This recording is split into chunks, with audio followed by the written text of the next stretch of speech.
effect of pressure on change of state of matter. We know that if there is a substance, suppose it is a liquid substance, if we apply heat to the liquid substance, then the heat, due to this absorption of heat, the kinetic energy of the particles will increase, and when it reaches the boiling point of the substance, suppose if it is water, then the boiling point is 100 degrees Celsius. So when it reaches the boiling point of the substance, at that time absorption heat continues, but the temperature does not increase.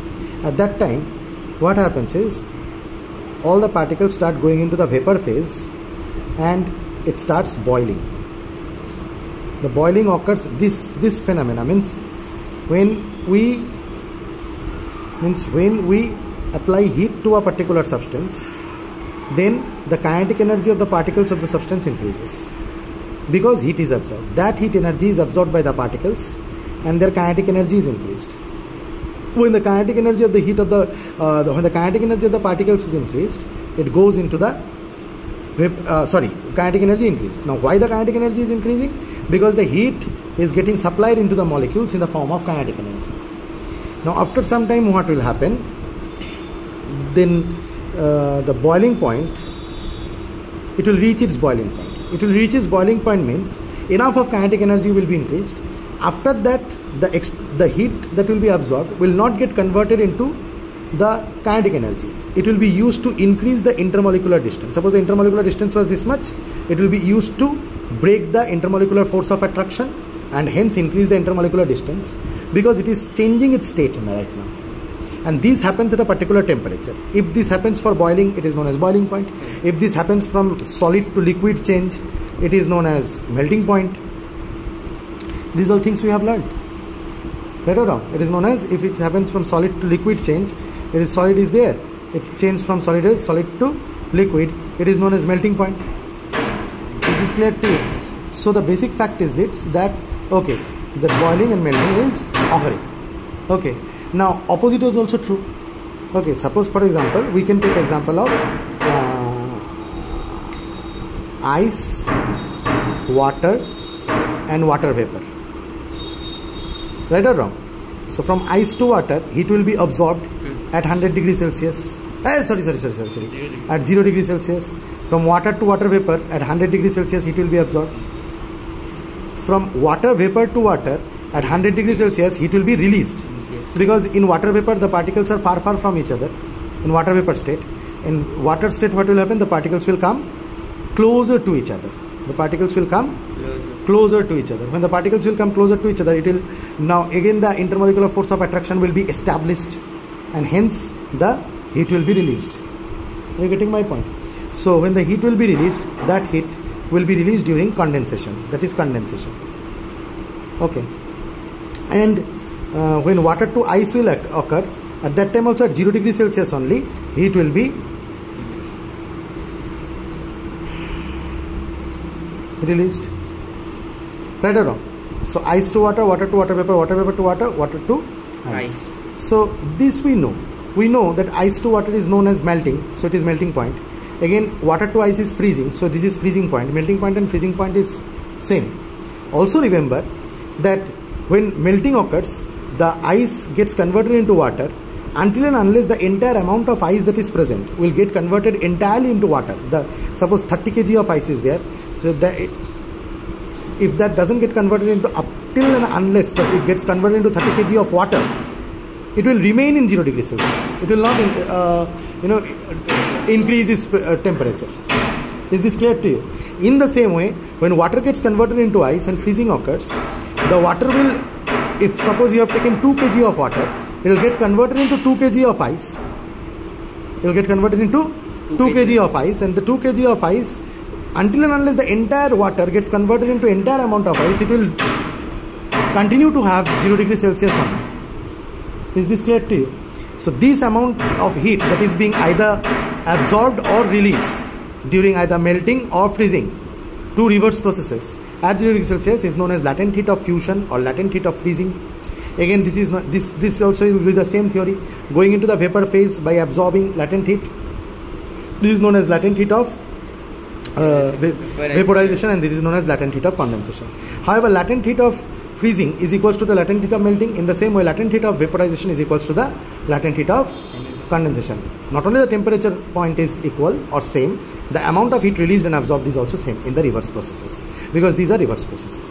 However, there is a process known as ice to solid. Let us consider ice to be solid and water liquid and gas. Not only this doesn't only happen with ice. This process happens with every substances, can be converted into solid. Even with iron, maybe the temperature will be very high or will be very low, but with iron also this will happen. You can melt iron, you can take it into gaseous phase, but it will be very tough. Is this clear to you? So the fact is this, that what was I saying? I forgot. Solid liquid gas. Now solid liquid, it happens for every substances. Now suppose there are substances which can directly get converted into solid into gas. The process is known as sublimation. The process is known as sublimation. In case of sublimation, the solid can get directly converted into gas, and gas can get directly converted into solid. It is known as solidification. It is known as what? Solidification. Do you think that that particular substance, if it would be converted into liquid and then into gas, the amount of latent heat required for this and the amount of latent heat required for this, if you add, suppose this is del 1, this is del 2, don't you think that del 1 plus del 2 will be this full del? Means the amount of latent heat required to convert solid to liquid, the amount of latent heat required to convert liquid to gas, if you add the two latent heats, the total amount of latent heat will be required to convert solid to gas directly. Yes or no? Because how is latent heat used? Latent heat used from solid में इतना distance है. Latent heat is used to increase the distance up to this इतना in the liquid phase, and then again latent heat is used from liquid to gaseous phase to increase the distance up to इतना. So तुम directly इतना से इतना आ रहे हो तो इतना पार करके ही आ रहे हो ना. So इसमें जितना एनर्जी लगेगा, इसमें जितना एनर्जी लगेगा, दोनों मिला के इसमें उतना एनर्जी लगेगा. Is this clear to you? आया मजा सुन के, समझ के मजा आया? In the same way, इसमें हीट अब्जॉर्ब होगा, इसमें क्या होगा? गैस टू लिक्विड में जाने में जितना हीट रिलीज होगा, क्योंकि गैस टू लिक्विड में दूर में है तो हीट रिलीज करके पास चला जाएगा, और लिक्विड से और पास चला जाएगा तो हीट रिलीज करके ही जाएगा. ये सर नो. तो इतना में जितना हीट रिलीज होगा, इतना जितना हीट रिलीज होगा, टोटल में भी उतना ही हीट रिलीज होगा सॉलिडिफिकेशन में. ये समझ में आया? लेकिन सर आइस का कभी सब्लिमेशन होता है? आइस का सब्लिमेशन ये उतना amount of latent heat provide कर दो एक ही बार में हो जाएगा, लेकिन वैसे तो नेचुरली नहीं होता है. नेचुरली रूम टेम्परेचर में जो सब्लिमेशन धीरे धीरे देखा जाता है. हाँ, गुड, वेरी गुड. बताओ और है? सोडियम नहीं, नेप्थलीन, कैम्फर, डायर्स तो लिक्विड में ही कन्वर्ट होता है, सॉलिड तो लिक्विड में ही कन्वर्ट होता है, गैस में थोड़ी होता है. कभी ड्राई आइस का देखे हो? ये ड्राई आइस, तो dry ice is what? Solidified ice, sorry solidified carbon dioxide. Carbon dioxide is a gas. The gas is solidified. Solidification is done and converted into dry ice. The solidification is done and converted into dry ice. The dry ice is, this is done by high pressure. I'll tell you that. The dry ice, when gets, the pressure is released, but when the dry ice has to convert, it doesn't get converted direct into CO2. It gets converted into liquid CO2. Understood? मैंने पकड़ा है dry ice का packet. Is this clear to you? अच्छा, anyway, तो dry ice का sublimation नहीं होता. Naphthalene, camphor, chalk का सब्लिमेशन होता है गधा. Iodine, anthracene. Naphthalene, camphor, iodine and anthracene. इन लोगों का एंथ्रासिन कंपाउंड है, ठीक है, एंथ्रासिन. तो these are all happens to have sublimation. Is this clear to you? Acha. So I hope that you have understood the entire thing. You have understood this thing. Solid से sublimation होकर gas में जाएगा, gas से sublimation होकर solid हो. एक गलत लिखा है, गैस से solidification. ठीक है. अच्छा, लिक्विड से बॉइलिंग या एवापोरेशन होकर गैस में जाएगा, गैस से कंडेंसेशन होकर लिक्विड होगा. मेल्टिंग और फ्रीजिंग. सो मेल्टिंग और freezing opposite process, sublimation and solidification opposite process, condensation and boiling are opposite processes. The amount of latent heat at particular temperature कौन सा टेम्परेचर वो तो डिपेंड करेगा कौन सा सब्सटेंस तो लिया है। जैसे वाटर के लिए 100 डिग्री सेल्सियस में बॉयल होता है, 0 डिग्री सेल्सियस में फ्रीज होता है। अगर 100 डिग्री सेल्सियस में बॉयल हो रहा है तो 100 डिग्री सेल्सियस में कंडेंस भी होगा। अगर 100 डिग्री सेल्सियस में बॉयल हो रहा है तो 100 डिग्री सेल्सियस में फ्रीज भी हो जाएगा, सॉरी कंडेंस भी हो जाएगा। अगर 0 डिग्री सेल्सियस में मेल्ट हो रहा है तो 0 डिग्री सेल्सियस में कंडेंस भी हो जाएगा। लेकिन लैटेंट हीट के बारे में यहाँ जो भी पढ़ा है, पहले भी पढ़ा है, आई होप एक रिकैप भी हो गया और नया कुछ भी सीखने को मिल गया तुम लोगों को। अच्छा, एक क्वेश्चन पूछो। अच्छा बोलो तो, एक ग्लास पानी है, ये पानी में एक आइस क्यूब है, तुमको पता है कि ये आइस क्यूब 0 डिग्री सेल्सियस में है। अब नॉट नेसेसरली 0 डिग्री सेल्सियस में आइस ही रहे, 0 डिग्री सेल्सियस में सोचो, 0 डिग्री सेल्सियस में मतलब 0 से थोड़ा नीचे है, थोड़ा ऊपर है, सॉरी सोचो 0.5 और समथिंग डिग्री सेल्सियस, छोड़ो ना, 0 डिग्री सेल्सियस में सोचो पानी भी है, वाटर, मतलब अभी भी वो 0 डिग्री सेल्सियस में पानी, अभी मतलब सर 0 डिग्री सेल्सियस में तो आइस बन जाएगा, वाटर क्यों बता रहे हो आप? मतलब अभी भी वो वाटर से आइस बनने में 0 डिग्री सेल्सियस में क्या करेगा?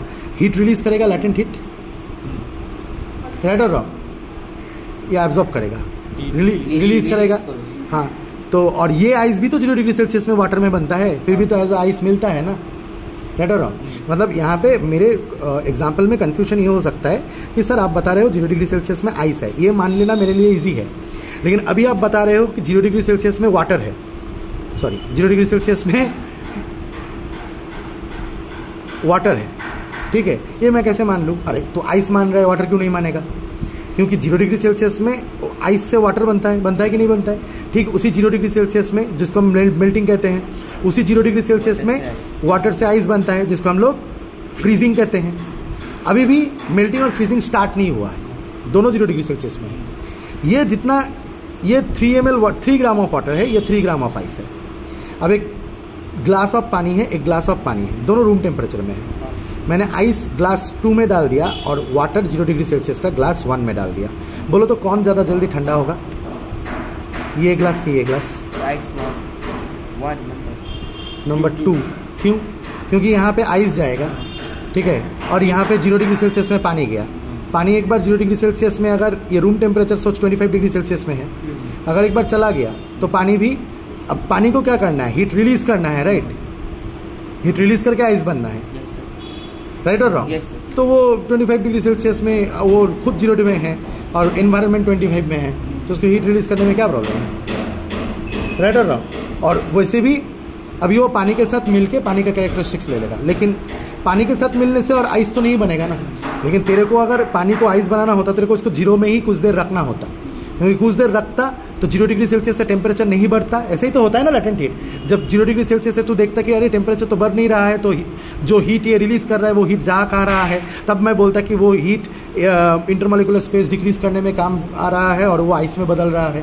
आइस के लिए भी मैं भी बोलता कि आइस तो 0 डिग्री सेल्सियस में है, फिर भी हीट एब्जॉर्ब किए जा रहा है, तो आइस का टेम्परेचर क्यों नहीं बढ़ रहा है, 1 डिग्री सेल्सियस या घट क्यों नहीं रहा है। तब मैं बोलूँगा कि नहीं भाई, वो तो 0 डिग्री सेल्सियस में हीट एब्जॉर्ब कर करके अपने काइनेटिक एनर्जी घटा नहीं रहा है, इंटरमॉलिक्यूलर स्पेस इंक्रीज करके हीट को एब्जॉर्ब करके पुराने इंटरमॉलिक्यूलर स्पेस जो है छोटा, उसको उसके इंटरमॉलिक्यूलर फोर्स ऑफ अट्रैक्शन को ब्रेक डाउन करके इंटरमॉलिक्यूलर स्पेस को बढ़ा रहा है। ये सुन, ये मैं बोलता। तो अभी तू खुद बता कि मैं अगर आइस डाल देता हूँ तो यहाँ पे आइस वाटर में कन्वर्ट होगा, अगर मैं वाटर भी डाल देता हूँ तो यहाँ पे भी वाटर ही रहेगा, आइस तो नहीं बनेगा ना, क्योंकि उसके लिए तेरे को 0 डिग्री सेल्सियस में रखना होता है। और आइस जो है वो वाटर में कन्वर्ट हो जाएगा। क्यों? क्योंकि उसको तो हीट एब्जॉर्ब करना है और 25 डिग्री सेल्सियस में बहुत हीट है, 0 डिग्री सेल्सियस से तो ज़्यादा हीट है ना। तो बता कौन सा पानी ज़्यादा जल्दी ठंडा होगा? ये वाला। क्यों? क्योंकि ये यहाँ पे वाटर ही रहेगा, लेकिन आइस गल के वाटर बनेगा, तो ये क्या करेगा? यहाँ से लैटेंट हीट टानेगा, तो पानी से लैटेंट हीट टान लेगा तो क्या होगा? पानी ठंडा नहीं हो जाएगा। तो पानी इसलिए आइस डालने से ज़्यादा ठंडा होता है ठंडा पानी से, याद रहेगा? क्योंकि वो लैटेंट हीट टान लेता है। जैसे कि मैं एक बात बताता हूँ, मैं अर्दन पॉट है, वाह वाह क्या अर्दन पॉट है, वाह वाह।